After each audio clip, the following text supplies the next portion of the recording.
What I would say to myself is nothing is wrong with who you are. People just wicked and stay bad.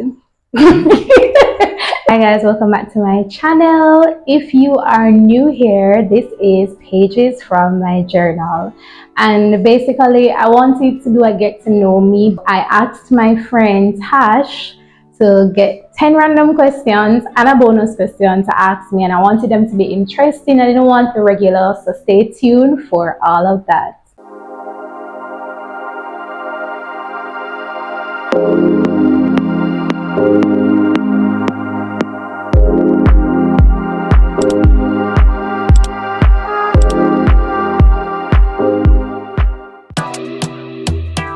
Okay, Uzuri, we're back on YouTube. Yay! Woot woot! But I think persons would like to know, well, for me, and I'm sure your fans want to know, where have you been? I mean, why now? All right, I had a lot of life changes. So, for one, I changed jobs. That's one. Two, I moved.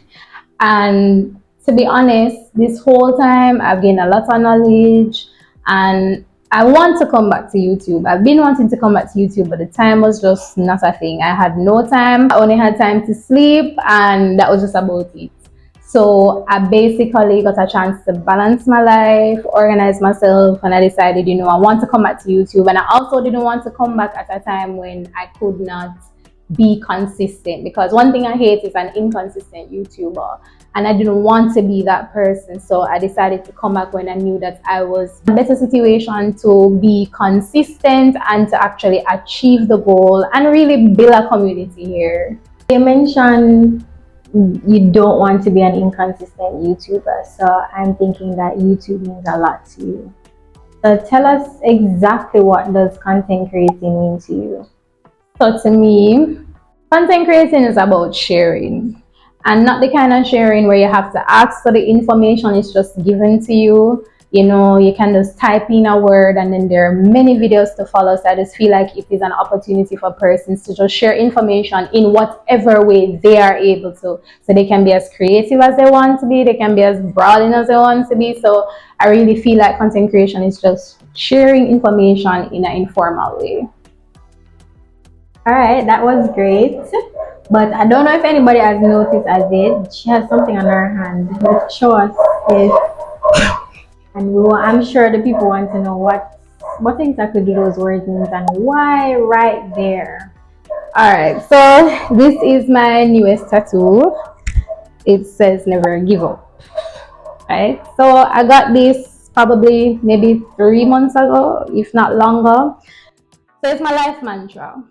So in everything, I never give up. It first came about when I was starting university, and there was something that I had to do, and I said, I wanted something that every time I saw it, even when things were dark, it would just speak to me, and I just keep pushing. So I thought about the phrase never give up, and it has carried me through university, it's carried me through work, it carried me through life. No matter how rough things get, I just whisper to myself and never give up. So I was like, tattoo it, and sometimes I even glimpse it, like since I got it, and I'm like, yeah, right, true. So yeah, that's why I got the tattoo. But the placement now, I wanted it to be somewhere where it could surprise me, and I already have one on my finger from when my dad died. So I was just like, this just felt like the right place, and it's not too much. Like you have to be behind me to see it for the most part, unless I'm gesturing or something. So yeah. Okay, so I mean, a tattoo, that's pretty out there. So I think I want to ask you, would you consider yourself a YOLO person? That you only live once, might as well do it now? Definitely. Why? All the tattoos I have, any piercings I have, most of the things that I do that just seems like not me. It's kind of like a you only live once moment, and then I probably like it and I'm like, I'm gonna continue doing it. So yeah, as long as I'm interested. So I can't even sit here and say, oh, I would or I wouldn't do something. It's more like the situation presents itself, we'll make a decision that time, and then we'll move on from there. So I'm not those persons that's gonna say, oh, I'd never do this or do this definitely. I'm more like, okay, depends on the situation, maybe. All right. So, what's the biggest risk you've taken, and was it worth it? The biggest risk I think anybody can take is changing a job. But I took a big risk and I changed my job in a different kind of a way, still surrounding nursing, but it's in a different kind of way. And I have no regrets. I'm loving it. Tell us Uzuri. And it's Uzuri, right? It's Uzuri. I think that's interesting. You want to tell us about the name? Because I don't think it's very common. All right, no, it's not common. So its origin is from Swahili, and that's in Africa. And the meaning of it is goodness and beauty. But if you Google it, it probably tell you beauty, but it's really goodness and beauty. And I want to address it because I hate it. But I mean, people can do whatever they feel like to do. People are naming their girl child Zuri. If you knew the origin of the name, Zuri is the girl and Zuri is the boy. But I mean, we can do it we want to do because it's called freedom of choice. So at the end of the day, yeah, but yes. So my name is not common. I'm the only one in the world with this spelling because my father thought you said you are, I was incomplete, so I'm at a E. My mother was upset. Go back in time and watch a certain moment of your life as a spectator. They can't interfere in it. You can only watch it as a spectator. What moment would that be?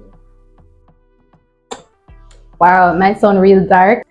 I'd probably watch my father's funeral. Like, watch myself from arriving at the church up to when we're at the burial ground, just to see my face and, to kind of relive the emotion and be able to see it.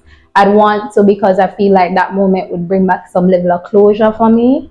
So I'd want to actually watch it, and I wouldn't want to interfere with it because those are my raw and my true emotions. I just want to see myself from a different lens. That was very interesting. If you could tell 10-year-old Uzuri something right now, what exactly would you say to her? At the age of 10, I would be in grade 5 in prep school, right? Yeah. Because grade 6 would be about 11. All right. So grade 5, that was kind of like a blurry year. But at that time, I was being bullied in prep school. That was really, really nice. Let's just say my mom grew up really nice and loving, and children are just cruel, and it is just life. So I was being bullied at the time, and I think at that point a meeting was called the principal and stuff. So like what I would say to myself is nothing is wrong with who you are. People just are wicked and stay bad. Nothing wrong with your girl. People just wicked and stay bad. Do you, be you, love you. That's great advice. Yeah, I think so. I wish I had me to tell me that thing. But my mom did. And I think everybody would want that. Everybody would want that. And I remember my mom look at me and say, yeah, idiot, you can't make people tell you about yourself. And that did just make me feel shame. Somebody just say, alright, cool, we're gonna drop that little lack of self-esteem thing, like we're gonna believe in ourselves and we can't make other people determine who we are. I'm funny now, like they told me I was corny and I'm actually funny now. You laugh at my jokes if I decide to tell a joke. If you like dark humor. So since you're more confident now than you were when you were younger, is there anything that you're still insecure about that persons might be a little bit surprised about? Nah, but telling them insecurities for when you vex with me or to come rub me up by the internet. You will know when I fix it. That's a good one. Period. What activity would you get a gold medal for? No matter what, you always get the gold. I'm paid to talk. So I feel like if you like, I would make billions of dollars to talk. Like, I would not disappoint you. I'm gonna make you laugh. I can make you cry for good and bad reasons. So yeah, that was funny. Oh, I know we spoke about 10-year-old Zuri, but what about 18-year-old Zuri? Is there anything you'd want to say to her?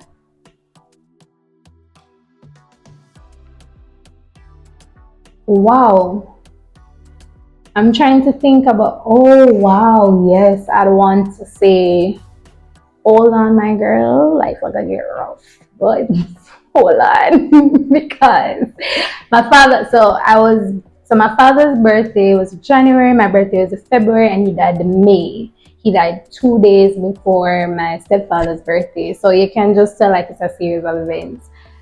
My father was like my everything, you know what I'm saying? Daddy's girl, right through, cut and clear. So like life really shifted. Yes, I have my stepfather, and I can't even call him stepfather because he said stop calling step because he's not stairs. So I have my dad 2.0, Saint Robinson.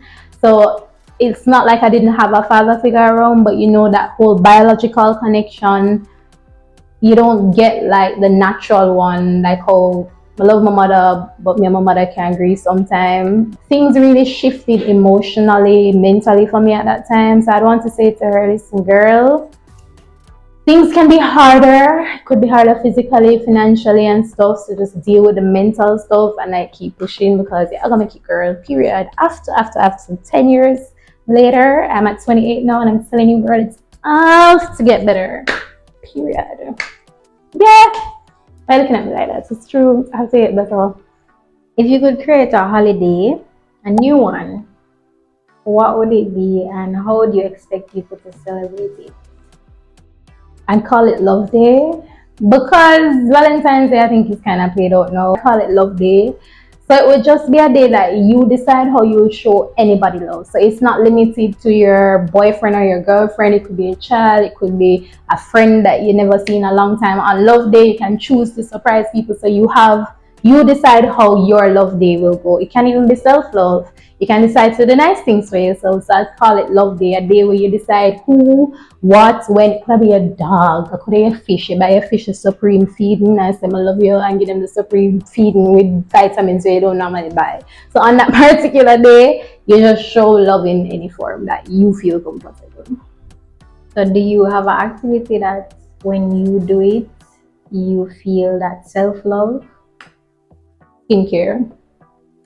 When I do my skincare, I feel like I love myself. Like if I wash my face and put on my serum and my moisturizer and I go to my bed, I feel like I love myself. Like I feel like I did something that will make future me proud, that will show that, you know, this girl did love herself enough to keep up a skincare routine. So I feel like that is my primary way of showing myself love.